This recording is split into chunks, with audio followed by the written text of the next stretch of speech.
Hi folks, this is Rose from In Rose's Garden. Still got a bit of a cold, so I'm going to be a little hoarse, obviously. But what I want to do is make a final item using our SoftFlex Design Challenge Kit, Birds of a Feather. I'll have this many beads left. I might be able to make something more. I don't know. We'll think about it. But there's not a lot here. So let's turn down and I'll show you what I'm going to do. I think a lot of these beads are actually out of the strand, but that's all right. What we're going to do is make another bar necklace, really simple one, and then instead of using regular plain chain, we are going to cut this chain reaction number 12 in half and use it as our side pieces. So let's get our bar made first. Well, actually, you know what? We want to put our chain reaction on as we're working, unless we wanted to jump ring it, and I usually don't. So what we're going to do is we're going to find this split in this. Here it is right here. And we're going to cut this, pull this one off the split on this side. And then we're going to cut this off right here. Because this bead, I don't want it in the center. I mean, right there. So we're going to cut that off. And we will put that aside. Oops, didn't want to cut there. I want to cut here. Okay, put this little guy aside.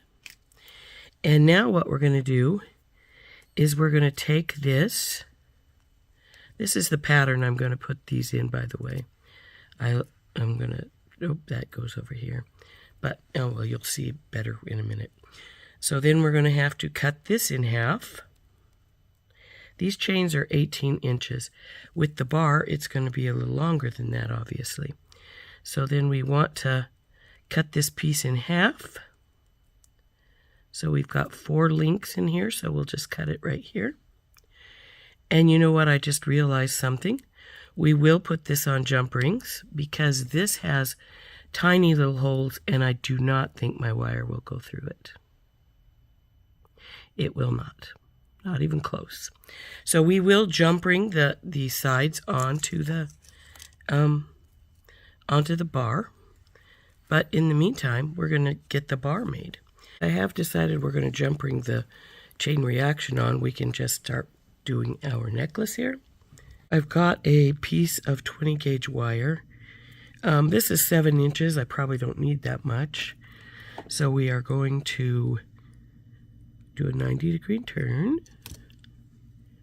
Get our bell making pliers, make a loop.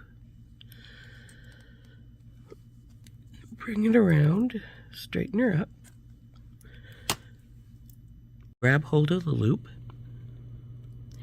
And since we're going to jump ring this on, we are just simply going to make our loops here, and then we will make one on the other side when we get our beads all lined in place.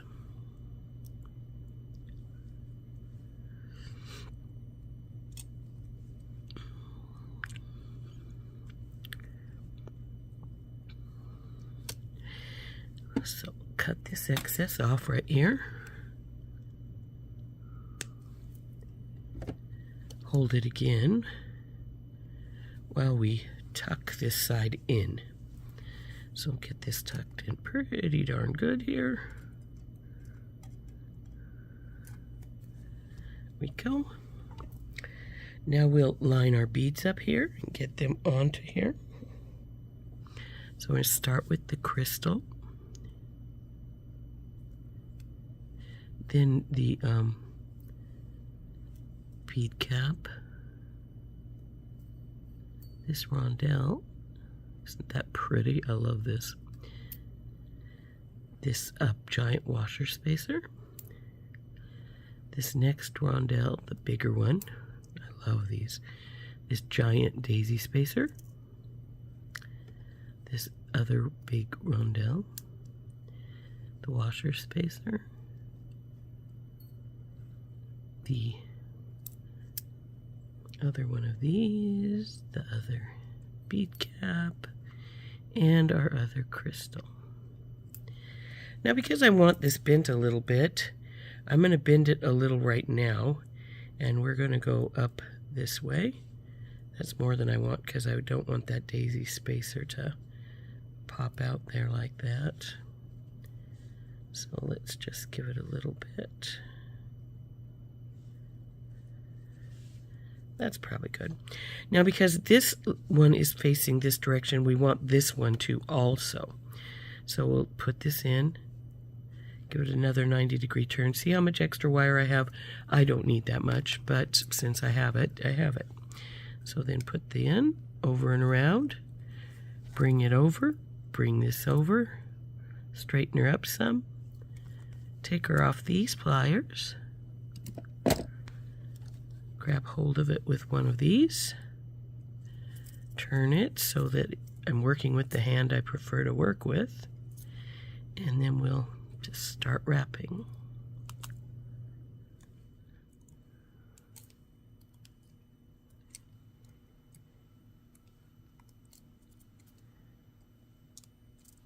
There we go, there's 4 wraps. Is that 4 on both sides though?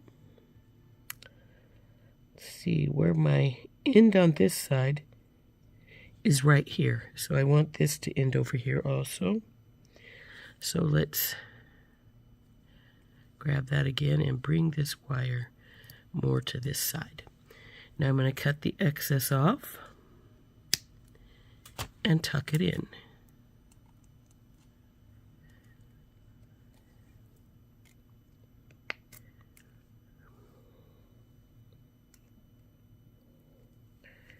Okay.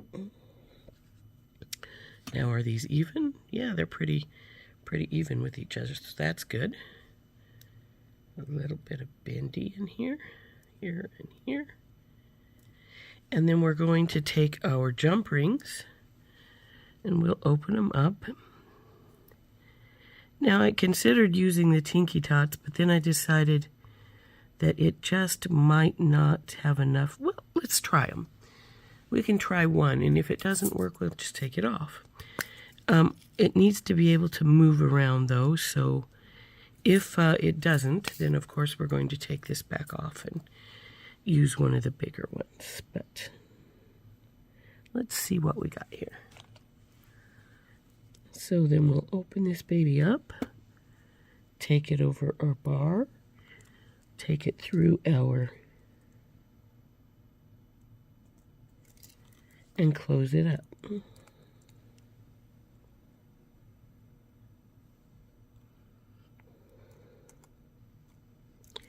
Now let's see if that moves freely. Oh, it does. So since it moves freely, the little ones are going to work. We don't need these slightly bigger ones. I was afraid it wouldn't move smoothly with these tiny ones because it needs to have a little bit of room to move on the bar.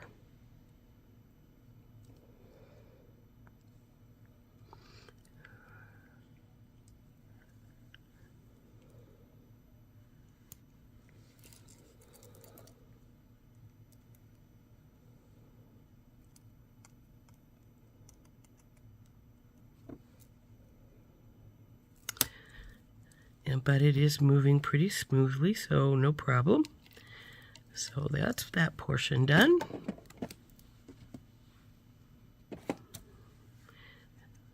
the chain reaction. What you want to do is test your jump ring. This one seems to be working fine. Every once in a while that spring in there breaks and then it will not work. So we'll use this little one to go hook this onto one side. And hopefully this big one will go through the link on the other side. Let's check that out first. If it won't, we're going to have to double jump ring it because I do want this bigger. It'll go on. That's good.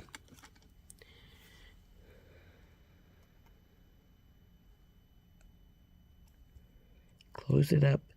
And you do need to make sure that these are closed really well when you're using the chain reaction because the chain reaction pieces are pretty thin and they'll slide through a gap if you've got one.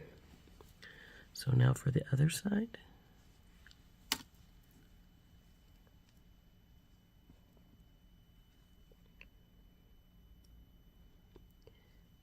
do the lobster claw and close her up. Okay. Put